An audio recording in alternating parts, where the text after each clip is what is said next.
We were just talking about it there. What's it like to be back? Full complement of folks in the stands.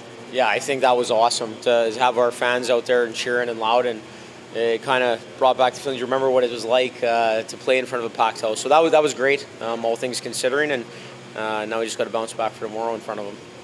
Talk about the power play tonight. What did you see out there in terms of the 5-on-3? Yeah, well, obviously, it's an area we need to work at.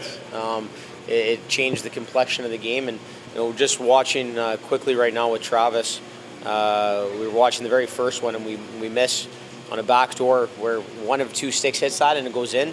Might change the complexion of the game, might change the complexion of how those power plays proceed. And I thought we allowed frustrations to kind of seep in, and it looked like our timing was off, which it was.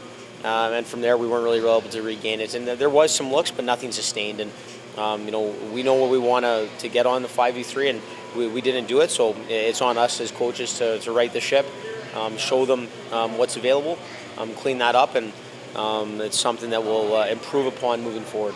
You mentioned the timing, not to excuse it or anything, but you didn't win preseason games.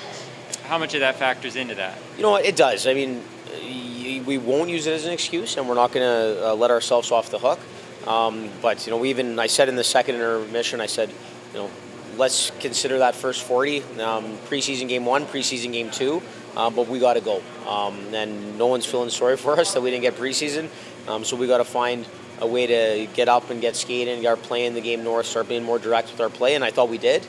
But I think when you're talking about stuff like power play, timing of some ozone execution, plays through the neutral zone, I think there is definitely an element of rust in those areas that we now have to improve upon. We have to trust it a little bit better, and then be much better in those areas moving forward. When you look overall in the third period, like you said, you're looking for a jump. There's obviously going to be moves and trying to find the right combinations. You feel like some of the moves that you made with a couple changes in the lines, some systematic things really helped the jump? Yeah, I don't think the original lines combinations were necessarily the issue. I think our puck management, we were tight with our sticks. We weren't making really the right plays at the right time, and I wanted to shake it up.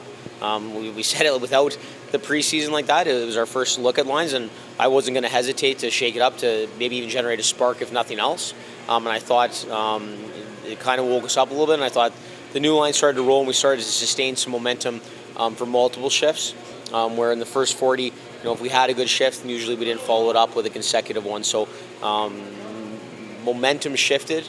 That probably helped a little bit, but at the end of the day, we still got to find a way to put a few in the net. You think about the defensive game, too. I mean, you limit it to a one-goal game, and it's a small rebound in front of the net. Just how did the defensive group really combine, and the forwards coming back? Yeah, I thought overall from the defensive side, there were some good things in the D zone. I think we have to clean up some defensive zone entries, some tracking decisions, some identification of our man through the neutral zone. But overall, I thought the defensive side was pretty strong.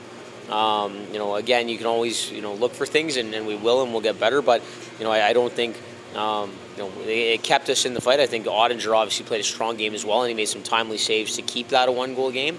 Again, I think a lot of it was more puck management, decisions between the Blues, decisions at the offensive blue that really jammed up our own energy and any kind of momentum we were trying to gain. What'd you like out of the... It seemed like the fourth line had some energy tonight, box line. Yeah. Talk about their game, especially getting things started in the first period. Yeah, you know what? I knew with the depth of our top four lines there today, I'd be able to roll them pretty evenly, and the bigger key was trying to get them on and off quick and not overly worry about matchups based on how we had them. I thought that line was really good in terms of energy, physicality, and I thought they managed the puck probably the best in the first 40. And I thought a big thing is, the way Oscar Box established himself in the face-off circle. It started in Traverse City, and we carried that on into today. When you're starting with the puck, you have the ability to make some plays and get into the zone that you want to play in. First game of the season, you have a lot of special teams, both on and off, penalty kill, power play. How's it to, without having had any preseason games, speak a little bit about how it is to get the flow going for your team with your lines there? Yeah, well, we still had a significant camp, right? So we still had a lot of time, and we put in a lot of work, and we touched special teams daily.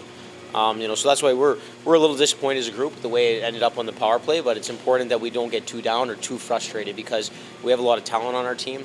The big thing we wanted to address was getting back to the fundamentals, and even fundamentals offensively.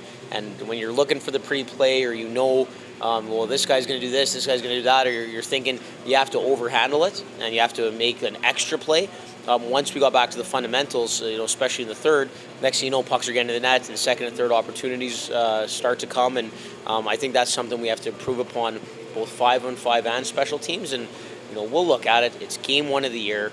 I think the big thing to remember is, there's no panic button being hit at game one. It's our first game ever as a group. So let's look at it. Let's figure out what we need to do better, and then execute it the next night.